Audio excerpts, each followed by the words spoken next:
காந்தராஜ். வணக்கம் சார். வணக்கம். முடிஞ்சதா வேலை? இன்னும் 2-3 கல்லு கட்டினா இந்த ஏரியா முடிஞ்சது சார். அப்புறம் ஏப்ரல் 23 ஞாபகம் இருக்கா? நல்லா ஞாபகம் இருக்குது. அன்னைக்குதான் நம்ம தேர்தல் ஆணையம் என்ன பண்றதுன்னா சம்பளத்தோட லீவ் விட்டுருக்காங்க. அதனால நான் என்ன பண்ண போறேன்னா குடும்பத்தோட குலதெய்வம் கோயிலுக்கு போயிட்டு வந்துடுறேன். ஏன்னா விடிகாலம் 4 மணிக்கு இங்க இருந்து கிளம்புனாதான் நைட்டு 12 மணிக்குள்ள வீட்டுக்கு வந்து சேர முடியும். ஓட்டு போட்டு தானே போறீங்க? ஓட்டு போட எங்க சார் நேரம் இருக்குது? நமக்கு குலதெய்வம் தானே முக்கியம். என்ன மாதிரி 1-2 பேர் ஓட்டு போடா குறைஞ்சா போயிட போகுது. 1-2 ஓட்டு போடலன்னா குறைஞ்சா போயிட போகுதுன்னு கேக்குறீங்க. நிச்சயமா குறைஞ்சுதான் போயிடும் காந்தராஜ்.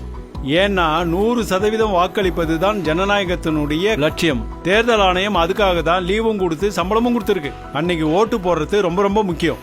இப்போ இவ்வளவு பெரிய கட்டடத்துக்கு 2 கல்லு கட்டினா வேலை முடிஞ்சதுன்னு சொன்னீங்க.